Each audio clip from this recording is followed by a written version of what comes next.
Students, आज मैं आपका बीएससी थर्ड सेमेस्टर बेस का सिलेबस स्टार्ट करने जा रहा हूँ। सिलेबस जो आपको पढ़ना है उसका वीडियो ऑलरेडी मैं अपलोड कर चुका हूँ कुछ दिन पहले ही, तो आप लोग अगर उसको देखे होंगे तो उसमें सिलेबस जो है दो पार्ट में है। पहला आपका क्या है, इलेक्ट्रोमैग्नेटिक थ्योरी वाला है, और दूसरा क्या है, ऑप्टिक्स। मतलब पार्ट ए जो आपका है वो क्या है, इलेक्ट्रोमैग्नेटिक थ्योरी, और पार्ट बी क्या है आपका, ऑप्टिक्स। तो जो पार्ट बी आपके सिलेबस में ऑप्टिक्स करके मेंशन है उसी को मैं आज स्टार्ट करने जा रहा हूँ। आज का जो लेक्चर होगा, ये लेक्चर क्या क्या पढ़ना है उन सब चीज़ों के बारे में बताया जाएगा। ये बेसिकली ऑप्टिक्स का एक इंट्रोडक्शन इसमें दिया जाएगा। ठीक, चलिए स्टार्ट करते हैं लेक्चर को। तो सबसे पहले देखिए, एक वर्ड लिखा हुआ है ऑप्टिक्स, एक वर्ड लिखा हुआ ऑप्टिक्स। तो सबसे पहले हमको जानना होगा कि इसका मतलब क्या होता है, ऑप्टिक्स का मतलब क्या होता है। तो ऑप्टिक्स के मतलब को अगर शॉर्ट में समझा जाए तो इसका मतलब क्या होता है, study of light. Study of light मतलब लाइट का स्टडी करना, या study of nature of light, या लाइट के नेचर का स्टडी करना। ओके, तो अब देखिए, जैसे ही मैंने नाम लिया स्टडी ऑफ लाइट तो तुरंत एक क्वेश्चन यहाँ अराइज होता है कि लाइट क्या होता है। तुरंत एक क्वेश्चन यहाँ बन रहा है कि लाइट क्या होता है। ये आप छोटे क्लासेस में पढ़ते हुए आ रहे हैं, लाइट के बारे में आप पढ़ते उसको आ रहे हैं कि लाइट क्या होता है। ठीक, आप क्लास 7th 8th में इस चीज को पढ़े होंगे कि ये क्या है, एक एनर्जी का फॉर्म है लाइट। ठीक, जो क्या करेगा, हमारे जो सेंस ऑफ साइट है उसको क्या कर देता है, स्टिमुलेट कर देता है। ठीक, light is a form of energy which stimulate the sense of site. Okay, तो अब देखिए, लाइट के बारे में तो हम लोग शुरू से जान रहे हैं, लेकिन अब इसके नेचर के बारे में हमको ऑप्टिक्स में पढ़ना है कि इसका नेचर क्या होगा, इसका नेचर क्या होगा। लाइट तो शुरू से बताया हुआ है कि लाइट एक एनर्जी का फॉर्म है, या लाइट के प्रेजेंस में किस चीज को देखते हैं, ये सब चीजें, ये सब ऑलरेडी हम लोग जान रहे हैं। लेकिन अब इस लाइट का नेचर क्या होता है उस चीज को क्या करना है, पढ़ना है। ठीक, उसी चीज को ऑप्टिक्स के अंदर क्या किया जाता है, पढ़ा जाता है। लाइट के नेचर के बारे में हम ऑप्टिक्स में क्या करते हैं, पढ़ते हैं। क्लियर, इसका नेचर क्या होगा, क्या इसका बिहेवियर होगा, क्या इसका प्रॉपर्टी होगा, इन सब चीजों के बारे में हम ऑप्टिक्स में स्टडी करते हैं। तो सबसे पहले अगर ऑप्टिक्स के डेफिनेशन को देखा जाए तो देखिए, ऑलरेडी मैं यहाँ लिख के रखा हूँ, it is the branch of physics. ये फिजिक्स का एक ब्रांच है which deals with the study of behaviour of light, comma its properties and the related phenomena. ये भौतिकी का एक शाखा है जिसके अंतर्गत हम लाइट के बिहेवियर, लाइट की प्रकृति के बारे में पढ़ेंगे, उसकी प्रॉपर्टी क्या उसको पढ़ेंगे, तथा उससे रिलेटेड कौन कौन सी घटनाएं, उन सब चीजों के बारे में पढ़ेंगे। ऑप्टिक्स का डेफिनेशन आपको अच्छे से क्लियर हो रहा होगा। जैसे आप लाइट की प्रॉपर्टी ऑलरेडी छोटे क्लासेस में पढ़ के आ चुके हैं, रिफ्लेक्शन इंटर में ही पढ़े हैं, रिफ्लेक्शन हो गया, रिफ्रैक्शन हो गया, और फिर ये पोलराइजेशन हो गया, इंटरफेरेंस, डिफ्रेक्शन, ये सब चीजें आप ऑलरेडी जान रहे हैं। ठीक, तो यही सब क्या होता है, ये ऑप्टिक्स के अंदर ये सब चीजों को क्या किया जाता है, स्टडी किया जाता है। क्लियर, अब इस ऑप्टिक्स के नेचर पे तमाम सारी थ्योरियां आई। इस ऑप्टिक्स के नेचर को इस लाइट के नेचर को एक्सप्लेन करने के लिए तमाम थ्योरियां आई। ठीक, ऑप्टिक्स मतलब study of nature of light, और उस लाइट का नेचर क्या होगा उस पे तमाम सारी थ्योरियां आई।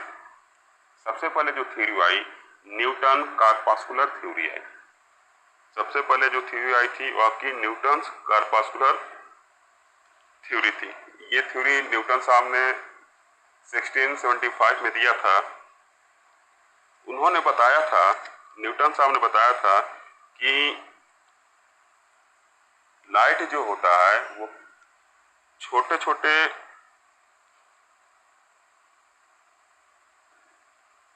टाइनी और परफेक्टली इलास्टिक पार्टिकल्स को मिलके बना होता है, जिसको हम क्या करते हैं, कॉर्पस्कुलर करते हैं। मतलब एक इलास्टिक पार्टिकल और छोटे छोटे शेप में रहता है, उसी को क्या करते हैं, कॉर्पस्कुलर करते हैं। मतलब एक कह सकते हैं कि इन्होंने एक पार्टिकल नेचर के बारे में 1675 ने बताया। उस पार्टिकल का नाम इन्होंने क्या दिया? कार्पास्कुलर दिया, कार्पास्कुलर नाम दिया। उसके बारे में इन्होंने 1675 में बताया। लेकिन जब इनकी थ्योरी को आगे स्टडी किया गया, ये थ्योरी आगे चल के फेल्योर हो गई, इसमें तमाम सारी कमियां पाई गई।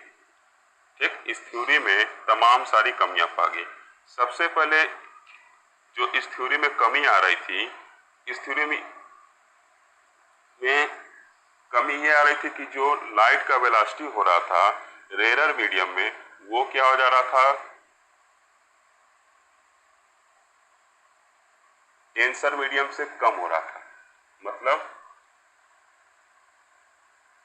जैसे आप इंटर में पढ़े रेयर मीडियम और ये डेंसर मीडियम, ये पढ़े। तो जो कार्पास्कुलर थ्योरी की सबसे पहली कमी क्या थी कि डेंसर मीडियम में लाइट का वेलोसिटी क्या हो रहा था? ज्यादा हो जा रहा था। किसके कंपैरिजन में? इसके रेयर मीडियम की। सबसे पहले कमी इनकी यही थी। और इसी से जब फौकॉल्ट ने 1850 में स्टडी किया, तो उन्होंने अपने थ्योरी में ऑब्जर्व किया था, एक्सपेरिमेंट में ऑब्जर्व किया था कि बेसिकली जो लाइट का वेलोसिटी होता है वो रेयर मीडियम में ज़्यादा होना चाहिए as compared to the denser medium. ये आप ऑलरेडी इसको रियलाइज कर सकते हैं कि रेयर मीडियम भाई एयर है, इधर क्या डेंसर मीडियम कुछ भी हो सकता है, ग्लास हो सकता है, वाटर हो सकता है, कुछ भी हो सकता है। तो एयर में ऑब्वियस सी बात है जो वेलोसिटी होना चाहिए ज़्यादा होना चाहिए।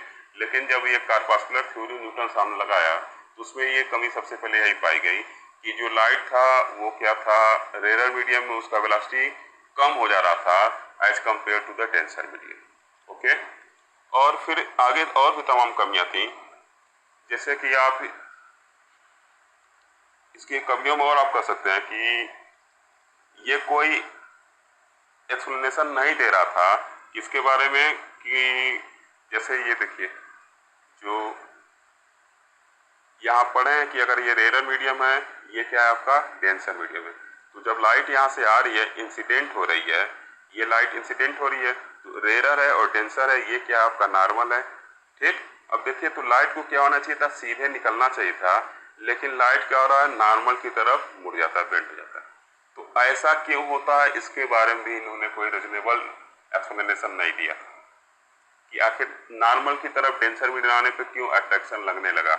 या आप दूसरा पढ़े होंगे कि जब दूसरा चीज एक पढ़े होंगे कि जब लाइट क्या होती है डेंसर से रेयर में जा रही है तो उसको सीधे निकलना चाहिए था, लेकिन ये क्या हो रहा था?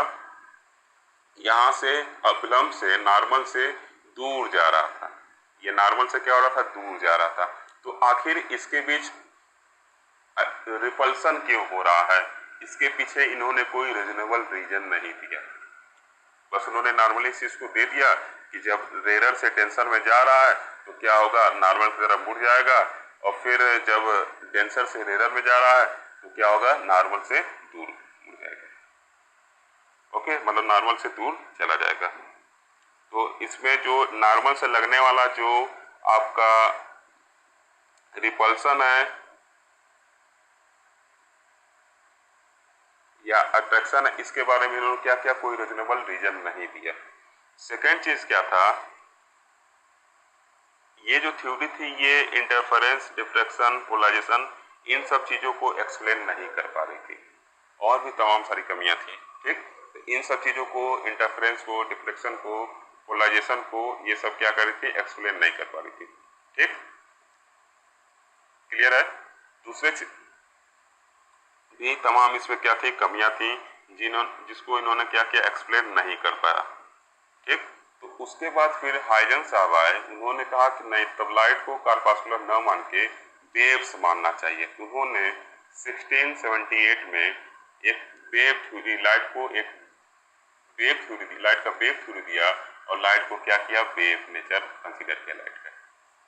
ठीक, उन्होंने लाइट का वेव नेचर कंसीडर किया, लेकिन आगे ये इनकी जो थ्योरी थी ये आगे चल के कुछ इसमें भी कमियां पाई जाने लगी। ठीक, इनके भी थ्योरी में कुछ कमियां पाई। जैसे इन्होंने क्या किया कि जो लाइट का वेव नेचर होता है वो क्या होता है? लॉन्गिट्यूडिनल होता है इन नेचर। लेकिन ये पाया गया कि जो हाइजन साहब थे, इनकी जो थ्योरी थी ये पोलराइजेशन के फिनोमेना को या फिर आपका रेक्टिलिनियर प्रोपोगेशन ऑफ लाइट, इन सब चीजों में थोड़ा सा फेल्योर हो रही थी।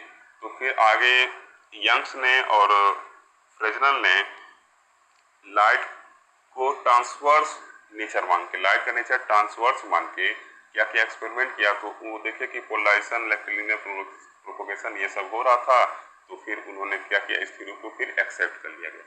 फिर उसके बाद मैक्सवेल साहब आए 1873 में, उन्होंने क्या किया, ईएम वेव का थ्योरी दिया 1873 में। फिर उसके आगे 1900 में क्वांटम थ्योरी का कॉन्सेप्ट आया। ये दोनों थ्योरियाँ क्या बताई, ये थ्योरी और ये थ्योरी क्या बताई कि जो लाइट होगा उसका नेचर क्या होगा, वेव होगा, ठीक। लेकिन फिर उसके आगे क्या हुआ, क्वांटम थ्योरी आया। क्वांटम साहब ने फिर प्लैंक्स, क्वांटम थ्योरी प्लैंक्स ने दिया, मैक्स प्लैंक्स ने। इन्होंने क्या बताया कि जो लाइट होगा वो किस नेचर का होगा, पार्टिकल नेचर का होगा, ठीक। लाइट क्या होगा, पार्टिकल नेचर होगा, इन्होंने बताया, ठीक। और ये सब जो वेव नेचर वाली फिनोमेना है, ये सब आप वेव नेचर की फिनोमेना आप इंटर में पढ़े ही हैं, ये इंटरफेरेंस, डिफ्लेक्शन, पोलराइजेशन, ठीक। और पार्टिकल नेचर वाला भी आप इंटर में पढ़े हैं, फोटो इलेक्ट्रिक इफेक्ट वगैरह, कॉम्पटन इफेक्ट, ये सब। तो ये क्वांटम थ्योरी से दिया गया, मतलब पहले कॉर्पस्कुलर थ्योरी आया, ठीक। फिर उसके बाद हाइजेंस वेव और मैक्सवेल इलेक्ट्रोमैग्नेटिक थ्योरी आया, फिर उसके बाद क्वांटम थ्योरी आया, मतलब बीच में ये वेव थ्योरी आया। फिर क्या हुआ, पार्टिकल थ्योरी आ गया, मतलब क्वांटम साहब ने फिर न्यूटन की तरफ क्या कर दिया, इशारा कर दिया कि नहीं नहीं, इसका पार्टिकल नेचर भी होता है लाइट का। अब इसी में ये समझना काफी दिक्कत हो गया कि लाइट का नेचर क्या होगा, पार्टिकल नेचर होगा कि वेव नेचर होगा। आज तक ये उलझन बना हुआ है, ठीक। तो फिर डी ब्रागली साहब आए, उन्होंने कहा ठीक है, लाइट को किसी सर्कमस्टेंस में क्या करेंगे, पार्टिकल मान लेंगे, और किसी दूसरे सर्कमस्टेंस में वेव मान लेंगे। मतलब उन्होंने दोनों नेचर को एक्सेप्ट किया और कहा ठीक है, लाइट को डायरेक्ट नाम दे दिया जा रहा है कि डुअल नेचर होगा लाइट का, कभी ये पार्टिकल की तरह बिहेव करेगा, कभी वेव की तरह बिहेव करेगा, ओके, ठीक। अब ये सब तमाम वेव्स आई, वेव थ्योरी आई। इसके बाद अब हम लोग देखेंगे कि हम लोग को क्या क्या पढ़ना है। जो हम लोग को पढ़ना है उसका एक ट्री बना के मैं रखा हुआ हूँ यहाँ पे, देखिए ऑप्टिक्स, ठीक। इसका जो पहला पार्ट होता है रे ऑप्टिक्स होता है, ठीक, रे ऑप्टिक्स और वेव ऑप्टिक्स। और फिर जो थर्ड पार्ट है, जैसे पीछे ही बताया क्वांटम थ्योरी, तो वो क्या है, क्वांटम ऑप्टिक्स। इसी रे ऑप्टिक्स को क्या करते हैं, ज्योमेट्रिकल ऑप्टिक्स करते हैं, और इस वेव ऑप्टिक्स को फिजिकल ऑप्टिक्स करते हैं, क्लियर है। अब देखिए रे ऑप्टिक्स आप इंटर में अच्छे से पढ़े होंगे, लेंस और मिरर का इसमें क्या करके यूज करके हम चीजों को स्टडी इंटर में किए होंगे आप लोग, ठीक। अब वेव ऑप्टिक्स भी आप इंटर में पढ़े होंगे, इंटरफेरेंस, डिफ्रेक्शन, पोलराइजेशन, ये सब फिनोमेना होती हैं वेव नेचर की वजह से। और फिर क्वांटम ऑप्टिक्स में mechanics of light emission, laser and holography. तो बस आपके सिलेबस में जो है लेजर है, ये लेजर बस पढ़ना है, ठीक। और फिर सिलेबस की बात किया जाए तो ये मिरर्स वाला पार्ट नहीं है सिलेबस में, लेंस वाला पार्ट नहीं है, मतलब हम क्या कर सकते हैं कि रे ऑप्टिक्स नहीं है सिलेबस में। हम लोग के सिलेबस में बस वेव ऑप्टिक्स वाला पोर्शन दिया गया, ठीक। वेव ऑप्टिक्स या इसी को फिजिकल ऑप्टिक्स करेंगे। अब इसमें पहला देखिए, जो पहला नंबर है क्या है आपका, इंटरफेरेंस पढ़ना है। दूसरा क्या पढ़ना है आपका, डिफ्रेक्शन पढ़ना है। और तीसरा क्या है, पोलराइजेशन पढ़ना है। ये एक चैप्टर दिया गया है सिलेबस में, ये दूसरा चैप्टर दिया गया है, और ये तीसरा चैप्टर है। और सबसे लास्ट चैप्टर जो है आपका लेजर। ये 4 चैप्टर आपके पार्ट बी में मेंशन किए गए। अब देखिए इंटरफेरेंस में क्या क्या हम पढ़ेंगे। इंटरफेरेंस 2 तरीके से प्रोड्यूस किया जाएगा। इसको आगे जब लेक्चर अपलोड करेंगे तो उसमें आप इस चीज को देखेंगे। पहला जो इंटरफेरेंस होगा डिवीजन ऑफ वेव फ्रंट होगा, और दूसरा जो इंटरफेरेंस प्रोड्यूस किया जाएगा डिवीजन ऑफ एम्पलीट्यूड। अब डिवीजन ऑफ वेव फ्रंट में आप इंटर में पढ़ रखे हैं यंग्स डबल स्लिट एक्सपेरिमेंट। दूसरा जो हम लोग को पढ़ना है फ्रेजनल बाइप्रेस और लायर्स मिरर। ये division of wave fronts method में पढ़ना है। तो ये जो यंग्स डबल स्लिट एक्सपेरिमेंट है ये हम लोग के सिलेबस में नहीं दिया गया है। हम लोग का सिलेबस कहाँ से स्टार्ट है, ये फ्रेजनल बाइप्रेस और लाइट्स मिरर, ये चीज हम लोग को पढ़ना है। इसमें जो इंटरफेरेंस किया जाएगा वो जो वेव फ्रंट मिलेगा उसको डिवाइड करके इंटरफेरेंस होगा। बाकी जो दूसरा प्रोसेस होता है इंटरफेरेंस का वो क्या होता है, डिवीजन ऑफ एम्पलीट्यूड। इसमें क्या क्या पढ़ना है, थिन फिल्म इंटरफेरेंस, वेव shape film, Newton's ring, Michelson interferometer and Fabry Perot interferometer. ये चीज मतलब एक टॉपिक ये है आपका इसमें, दूसरा ये वेव शेप, तीसरा न्यूटन्स रिंग, चौथा माइकलसन इंटरफेरोमीटर और पांचवा क्या है आपका फेवरी-पेराट। ये 5 टॉपिक इधर हैं और 2 टॉपिक इधर है। ये दोनों मतलब 7 टॉपिक्स में हम लोग को पढ़ना है। ठीक, तो जब नेक्स्ट लेक्चर स्टार्ट किया जाएगा तो उसमें सबसे पहले हम लोग थ्योरी ऑफ इंटरफेरेंस स्टडी करेंगे। ओके, तब तक के लिए थैंक यू आपको। और फिर आप इस लेक्चर को देखिएगा, कोई अगर डाउट होता है तो आप उसको कमेंट करके जरूर पूछिए और इस लेक्चर को लाइक शेयर और सब्सक्राइब जरूर करिए, शेयर करिए।